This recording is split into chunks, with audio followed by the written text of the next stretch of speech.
À présent, la page invité.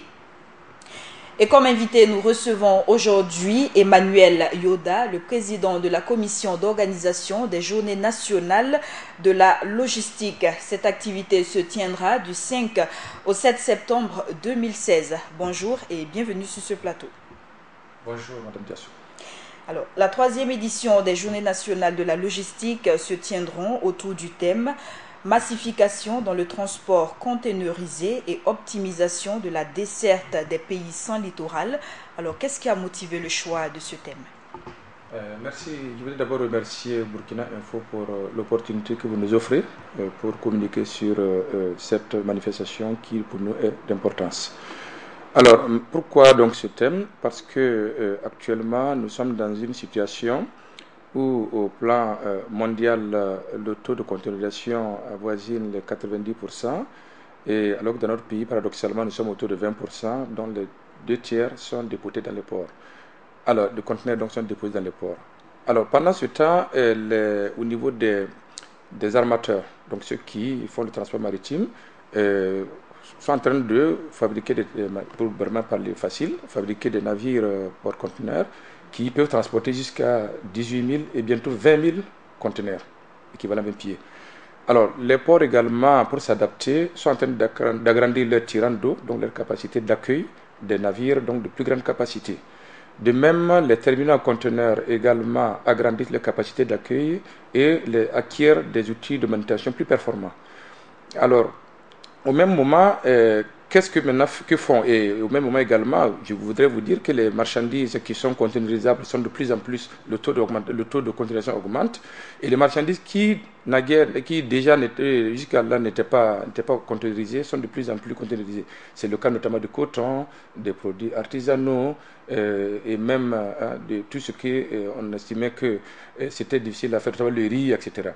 Alors, pendant ce temps, donc, nous restons à rade. Alors, donc, nous avons choisi ce thème-là pour sensibiliser les opérateurs économiques sur la nécessité d'y aller, parce qu'il y a un enjeu majeur à ce qu'un matin, et bien, donc, les transporteurs maritimes estiment qu'une marchandise qui n'est pas containerisée ne peut pas être transportée. Voilà un peu l'objet de notre démarche. Alors, quels sont les résultats attendus à l'issue de ces GNL 2016?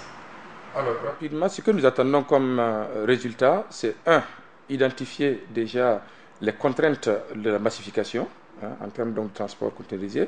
2, identifier aussi les opportunités que la massification apporte. Et puis, troisièmement, bien entendu, quels sont les avantages et comment les opérateurs que nous pourraient faire pour anticiper, afin de tirer meilleure partie donc, de cette massification. Alors, tantôt, vous évoquiez les avantages que les opérateurs économiques peuvent avoir en adoptant le système de la containerisation. Pour ceux qui hésitent encore, quels sont ces avantages concrètement? Les avantages sont vraiment nombreux, mais je citerai quelques-uns. Premièrement, le conteneur permet de protéger les marchandises contre les avaries et contre les vols. Et également, le conteneur, est un instrument de facilitation. Avec le conteneur, vous avez beaucoup de mesures de facilitation au niveau des procédures douanières, des procédures de transport.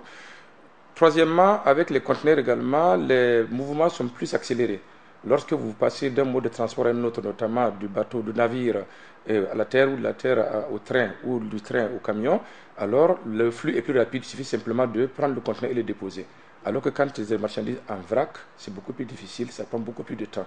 Et comme nous sommes dans une situation où les flux augmentent, il faut absolument trouver des moyens pour accélérer ces flux. Voilà un peu les avantages vraiment pour le succès. Et à l'échelle nationale, quels sont les avantages de l'apport du système de la containerisation à l'économie du Burkina? Alors, au niveau du Burkina, je dirais d'abord qu'il y a une contrainte majeure au sein de l'UEMOA, et donc du Burkina, c'est la question de la charge à l'issue.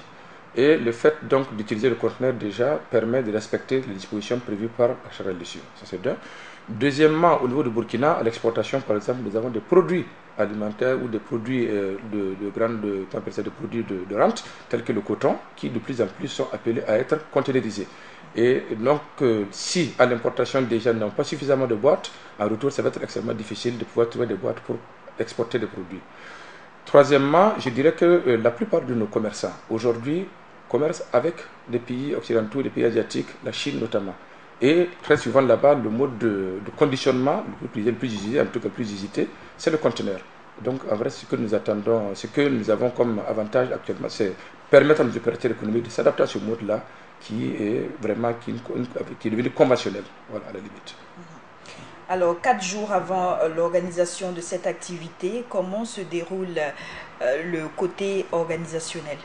L'organisation se déroule plutôt bien. Nous sommes actuellement, aujourd'hui, nous allons arrêter pratiquement les inscriptions. Il faut dire que c'est au niveau de Burkina que nous étions surtout en retard. Et alors, nous attendons également les participants qui, à partir de demain, vont arriver. Et globalement, il ne reste que la mise en place. Donc, tout se passe très bien. Et il reste maintenant l'aspect communication pour que également le grand public soit informé donc, de la tenue de la manifestation et également soit sensibilisé à cette question. Alors, en termes de bilan, quel est le bilan qu'on peut retenir des éditions précédentes des Journées nationales de la logistique? Alors, les 2 éditions précédentes ont permis notamment, dans un premier temps, d'identifier les obstacles à la conteneurisation. Qu'est-ce qui fait que les opérateurs économiques hésitent à aller à la conteneurisation? Deuxième chose, cela nous a permis d'identifier les leviers sur lesquels il faut actionner pour pouvoir donc booster la conteneurisation. Et troisième chose, c'est travailler donc sur ces leviers-là. Nous avons notamment la question des délais de boucle. Pourquoi est-ce que les délais sont longs? Donc, nous travaillons dessus. Ensuite, il y a la question de la caution qu'il faut déposer pour pouvoir utiliser le conteneur. La Chambre de commerce a commandé une étude là-dessus pour voir dans quelle mesure un mécanisme de caution, de garantie globale peut être proposé. Et troisième élément qui est plus important, c'est la question de la professionnalisation. Et la Chambre de commerce également a initié un certain nombre de formations et de sensibilisation pour donc améliorer donc, le professionnalisme des opérateurs économiques dans ce domaine. Pour revenir aux obstacles, quels étaient les obstacles qui bloquaient ces opérateurs économiques? Alors, les opérateurs économiques étaient confrontés à plusieurs obstacles, ou alors le sont dans certains cas. Nous avons notamment la question des délais de boucle. Les délais qui leur sont octroyés pour ramener le conteneur sont un peu courts par rapport aux délais lorsque les armateurs eux-mêmes effectuent cette opération. Deuxièmement, il y a les tarifs.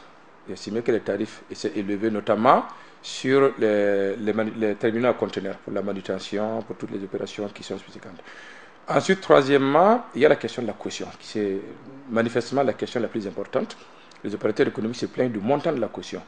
Mais au même moment, les armateurs également justifient le montant élevé de la caution par le fait que ces conteneurs sont négociés sur le marché. Et lorsqu'ils sont négociés sur le marché, eh bien, ils ne reviennent pas. Donc, ils fixent un taux de caution qui est supérieur au taux du marché afin d'obliger les opérateurs économiques à ramener ces conteneurs. Voilà un peu les trois types d'obstacles auxquels nous sommes confrontés. Mais il y a plus important, c'est l'insuffisance de professionnalisme des acteurs. C'est ça qui constitue un obstacle transversal et qui conduit donc pratiquement à tous ces moments. Alors, quel est l'appel que vous lancez aux opérateurs économiques qui nous suivent actuellement pour cette 3e journée nationale de la logistique? Alors, nous exhortons les opérateurs économiques qui sont déjà dans la conteneurisation, qui n'y sont pas pour diverses raisons, de prendre part à cette importante manifestation parce que c'est le lieu, c'est la tribune où ils peuvent rencontrer directement les différents acteurs de cette chaîne de transport conteneurisé.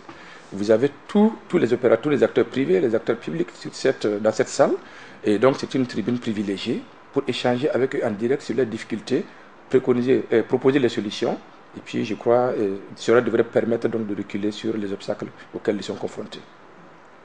Merci à Emmanuel Yoda pour cet entretien. C'est moi qui vous remercie.